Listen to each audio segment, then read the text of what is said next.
नमस्कार दोस्तों, मैं केएमजेड एजुकेशनल ट्रस्ट की तरफ से योग गुरु कृष्ण मुरारी राय आज आप लोगों को भगवान राम के अपने सेना के द्वारा बनवाए हुए रामेश्वरम से श्रीलंका तक जाने वाले पुल के बारे में बता रहा हूँ। वहाँ जाने की कोई हिम्मत नहीं करता, लेकिन मैं, मेरी माँ, मेरी बेटी और 3 साधु लोगों ने रामेश्वरम से 18 किलोमीटर दूर सेतु बंधे पर जाने की हिम्मत की और वो जा कर के हमने देखा। और मैं वहाँ से पानी में तैरने वाला पोरस स्टोन भी लेकर आया था। लेकिन आज 30 साल हो गया, 1995 की बात है।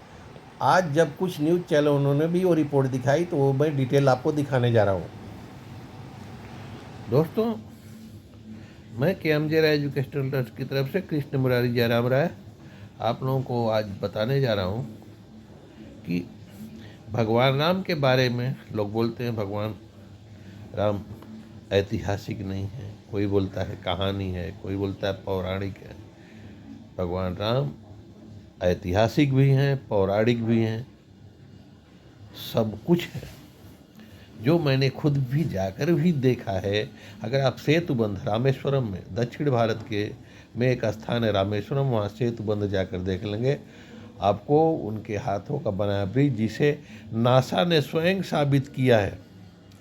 नासा ने भी बताया यह भगवान राम के समय का जो 6,500-7 हजार साल पुराना ब्रिज है और मनुष्य द्वारा निर्मित है, जिसे नासा स्वीकृत है रामेश्वरम। वहाँ सेतु बंद जाकर देख लेंगे, भगवान रा कर चुका है। समंदर के अंदर से राम सेतु का दृश्य।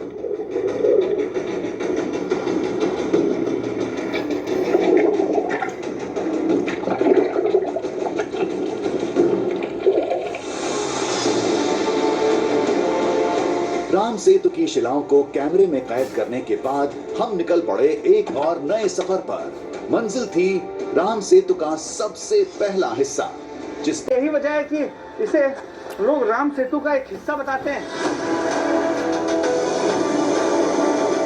टापू पर कदम रखते ही चेहरे पर एक विजयी मुस्कान खिल उठी।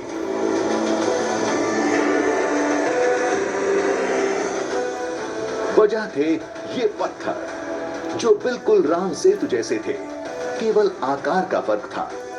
विज्ञान की भाषा में इन्हें प्यूमाई स्टोन कहा जाता है। पहली झलक में ये टापू राम सेतु का हिस्सा लग रहा था। How deep is it? कितना गहरा है? 45 फीट तक की गहराई है आजू बाजू। सिर्फ यही एक हिस्सा है जो थोड़ा लंबा नजर आता है। अभी हाईटाइड की वजह से थोड़ा दबा हुआ है। मैंने चलकर आपको दिखाया कि वहां मेरे घुटने से भी कम पानी है।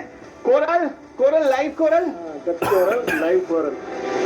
आप देख रहे हैं राम सेतु। महज पत्थरों के दम पर रामेश्वरम को राम सेतु का दर्जा नहीं दिया जा सकता। वो चरण चिन्ह मिले तो कुछ बात बने। आइलैंड बहुत बड़ा नहीं था। हमने कुछ ही मिनटों में इसे कदमों से नाप दिया। कोई निशान नहीं मिला। थोड़ी निराशा हुई, कहीं ये कोई साधारण टापू तो नहीं है। फिर राम सेतु वाले पत्थर कहां से आए? ये समझने के लिए हमने ड्रोन कैमरा उड़ाया।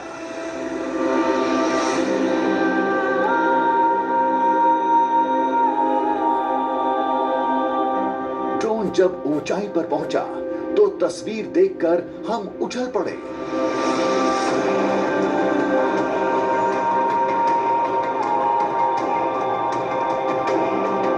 ओ माय गॉड, ये पूरा टापू चरण के आकार का है।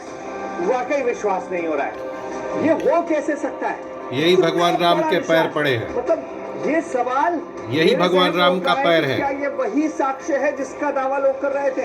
यानी क्या हम इस वक्त राम सेतु के उस हिस्से में खड़े हैं जहां श्री राम ने अपना सबसे पहला कदम रखा था, जैसा रामायण में लिखा हुआ है?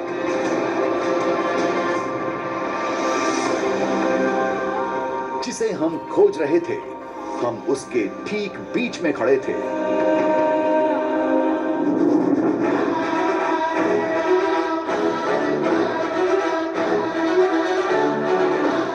ये पूरा टापू ही चरण के आकार का था।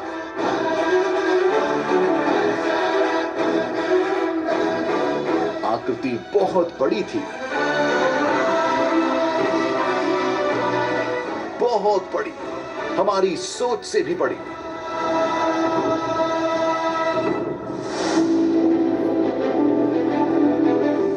केवल आकृति ही नहीं, इस जगह का नजारा, समुद्र की हलचल, सब कुछ वाल्मीकि रामायण के श्लोक से मिलती जुलती थी।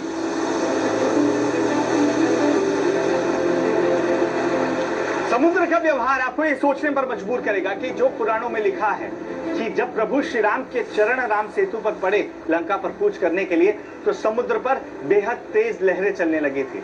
इस स्थान पर देखिए, बिल्कुल वही आपको अनुभव आएगा जहां तेज लहरें दोनों ओर से आती हुई आपको नजर आती हैं। जब प्रभु श्री राम के चरण राम सेतु पर पड़े थे, तब जो तमाम जीव जंतु जिनका वास समुद्र के भीतर होता है वो निकल आए थे। और जिस जगह पर मैं खड़ा हूं, यहाँ पर सिर्फ कोरल्स आपको नजर आ रहे हैं। आज तक यहाँ किसी इंसान के कदम नहीं पड़े, मछुआरे भी इधर नहीं आते। वो तो हम थे जो आदि ग्रंथ से मिले सुराग के दम पर रामायण की निशानी खोजने समुद्र में उतर पड़े थे। हताश हुए, निराशा ने घेरा, आखिरकार समुद्र में उस चरण चिन्ह को खोजने में कामयाब रहे, दावे के मुताबिक जिसे श्री राम का बताया जाता है।